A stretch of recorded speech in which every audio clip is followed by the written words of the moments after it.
Hello, my friends. Hello, and welcome once again to stately Von Manor, where Roger and I have returned. And today we're going to be talking about sword and sorcery, which is my favorite subgenre. It's my favorite subgenre, Roger. You know that. And I've been thinking about sword and sorcery, and a while back I did a video where I was talking about the book Lord of a Shattered Land by Howard Andrew Jones. And I got a comment, if I'm remembering right, and my memory is pretty bad.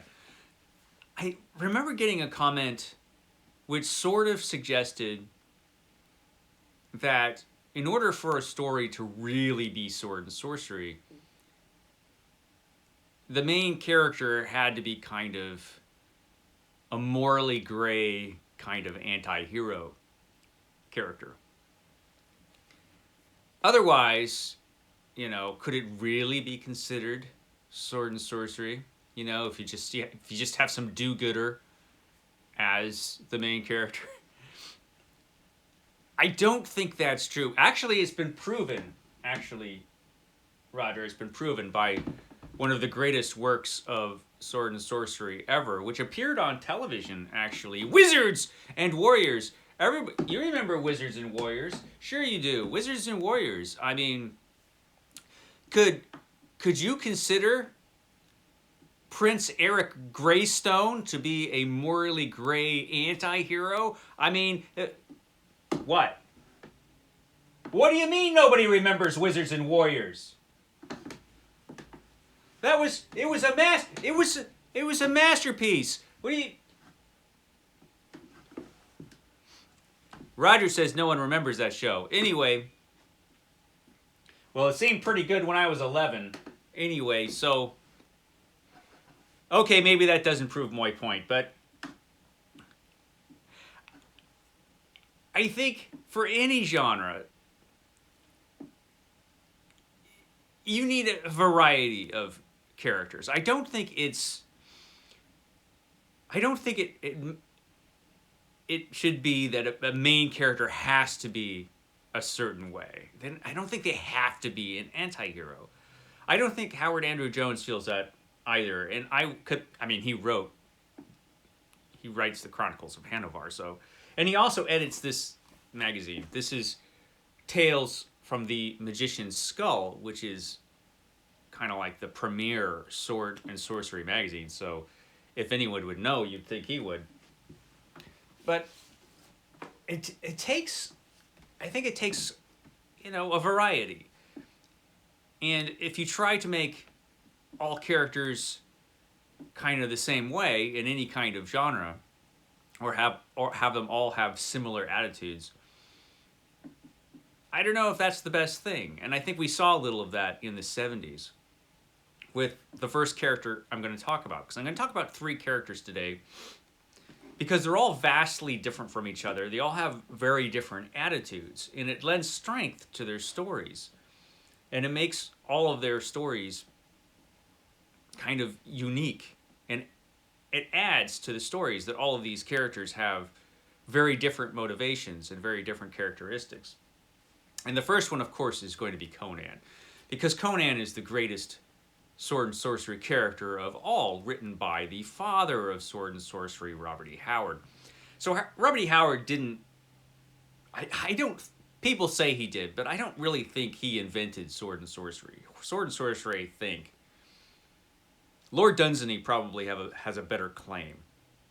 But I do think Robert E. Howard perfected it. He made sword and sorcery what it is, And so I think Robert E. Howard certainly deserves the title of father of sword and sorcery, and Conan is definitely, in my mind, the greatest sword and sorcery character of all time.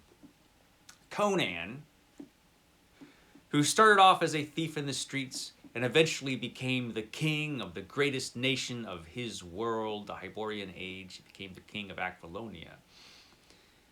But an important thing about Conan is that his rise to kingship, it wasn't his plan to do this, It wasn't his destiny, really, as far as he was concerned.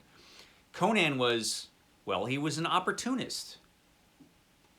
He would, if he saw an opportunity, he'd take it, and sometimes he would make opportunities. And so he had a lot of different jobs. He was a pirate. He was a thief. He was a bandit chief. Now you'll see here that Conan was, well, he was kind of a criminal. So you could say, certainly, that Conan is a morally gray character. He is not a straight up good guy. And he's not. And that's one of the cool things about him. He had a code, though. He was a hero in his stories. He was, despite being, not a straight up good guy, he had a code, and he was the hero of his stories. Certainly, the more responsibility he got for other people, the more he felt that responsibility. Even if it was just the bandits that he was leading, or eventually when he became a general, the soldiers that he was leading, and eventually when he became a king, he cared a great deal about the welfare of his people.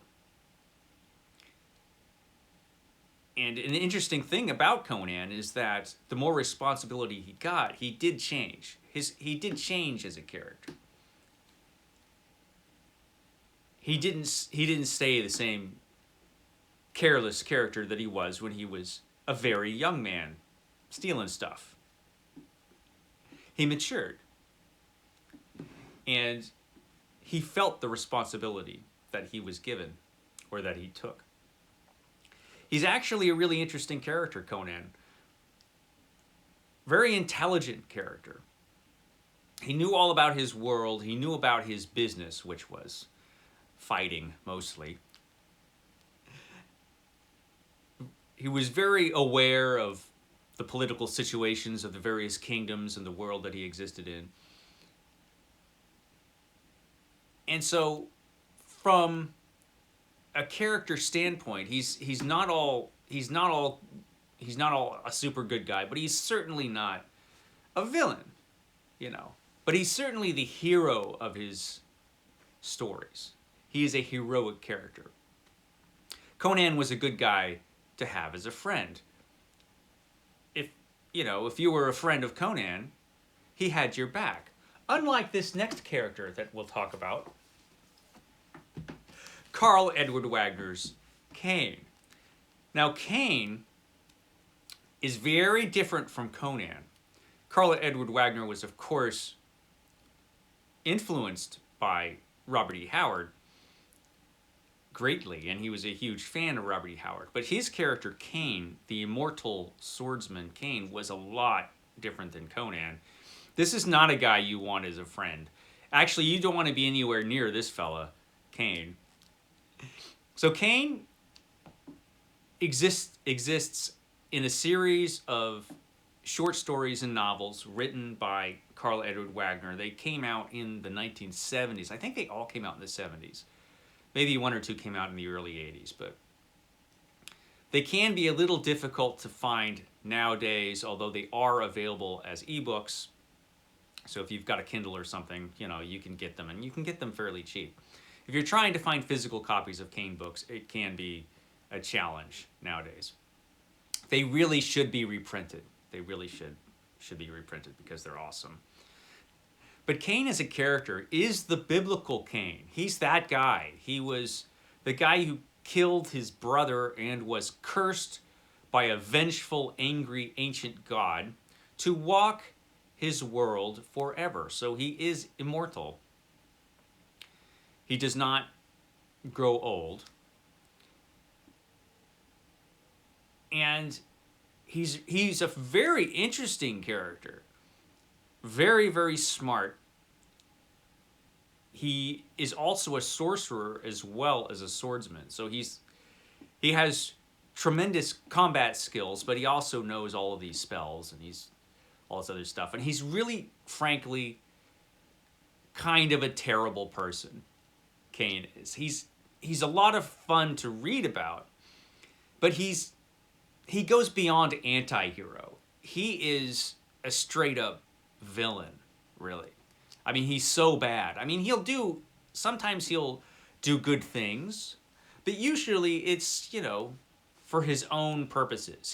He's an extremely selfish character. And if you were a friend of Kane, he would probably stab you in the back or betray you at some point. Probably. He probably would. It's probably best to stay away from this guy. And every time when you're reading his stories, you think, well, he's kind of being heroic here. He's not so bad. A little later, you're like, oh man, this guy's terrible. He's the worst. And so he goes beyond anti-hero. Kane is like the darkest, he's the darkest sword and sorcery protagonist you could find. So much so that I got an email once from somebody. I've talked about Kane before, and they were angry at me for talking about the Kane books because they're like, "Why did you talk me into reading this book about this terrible person?" I was like, "I thought I mentioned that he was terrible." Anyway, he's terrible. He's frankly a terrible person, but tremendously fun to read about. The cursed immortal swordsman Kane, who uses sorcery and dark magic, and just does a bunch of villainous things. And that's the way he was supposed to be. That's the way Carl Edward Wagner envisioned him. Envisioned? I don't know. That's how Carl Edward Wagner wanted him to be. And he's great. He's great. This is a really awesome series to read. You're just reading about, a black-hearted villain. That's all. But Kane. And so,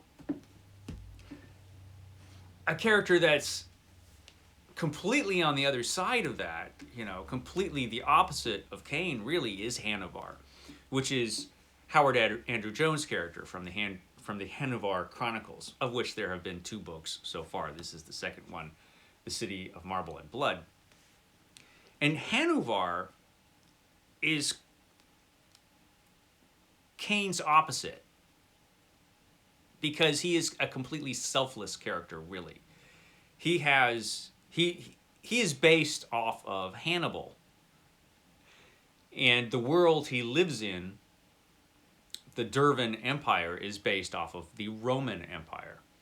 And so the fantasy world in which Hanar exists is kind of a twisted mirror image of ancient Rome. But it's full of magic and sorcery and monsters and just horrible creatures and all kinds of other fun stuff. The history of the Dervan Empire seems to be different in a lot of key ways than the real Roman Empire.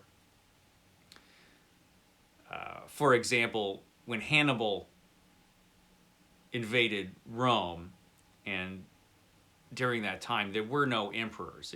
Rome was still a republic, but in this series there is an emperor. And there are other differences there, but when you read this, it is a fantasy version of ancient Rome. And Hanar, his nation has been destroyed by Rome. He was a general who fought against Rome.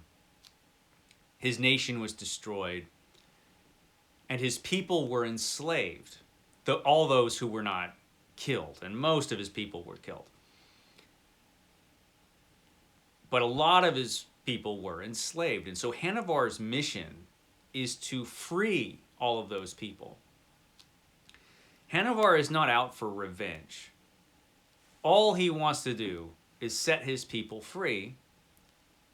He had created a colony before the last war and before his nation was destroyed. And so he wants to bring the remnants of his people to this colony so they will have a place to exist and his culture can continue. Their culture can continue. But that's his mission. Hanar has a mission. And he knows he'll probably die in the course of this. That's a pretty big chance. He's an older fella, Hanar. So he's a very mature man, kind of an old guy, which in itself is interesting for a sword and sorcery series. but he is truly noble. He's a truly noble character. He does, you know, he will kill you if you get in the way of his mission. But he is the type of character who will weigh the moral ramifications of things like that. And so he is a truly heroic character. He's completely different than Kane. And he's very different from Conan. Conan operated very much on self-interest. Although, you know, he was a good friend to have, like I said. And he was definitely the hero of his stories. But Hanar is not self-interested at all, really. He wants to save his people. And his whole existence is dedicated to that. And it really always has been, even when he was a general. He was always fighting for his people. He always did what he did for others and not for himself. So, you know, a pretty heroic character. But the world that he exists in is a very dark one, full of magic and monsters. And a lot of the things that happen in the Hanar stories are similar to the things that'll happen in other sword and sorcery stories. Fighting against magic and monsters and stuff like that. But it's our main characters that make these stories interesting. And it's better to have a variety of characters. In the 1970s, when Conan became popular, you ended up with a lot of clonins, you know, a lot of Conan clones. And, I mean, this happens in every genre, I think. But in fantasy, you know, anything that was really popular or iconic, it would get copied to death. And so, in the 70s and 80s, you had Conan clones. And on the other side of fantasy, you had a ton of Lord of the Rings clones. And it kind of seems like that maybe you wouldn't be able to get your fantasy book published if it wasn't, you know, a copy of the Lord of the Rings or Conan or other popular fantasy or fantasy-ish stories. There were a lot of copies and clones of the John Carter of Mars series as well, Edgar Rice Burroughs' Barsoom series. But it's better, I think, to have original characters. But those are certainly the characters that are the most fun to read about, and those are the characters I think that survive. Like Elric, you know. Characters like Elric, or Fafhrd and the Grey Mouser. Characters like that. Characters that have their own unique personalities and motivations. And I think I'll shut up now. I've probably gone on for long enough. I'll shut up because I've gone on for long enough, and I have to do other things. Real life stuff. Real life sucks. Real life sucks. Anyway, thanks for hanging out. We'll catch you next time.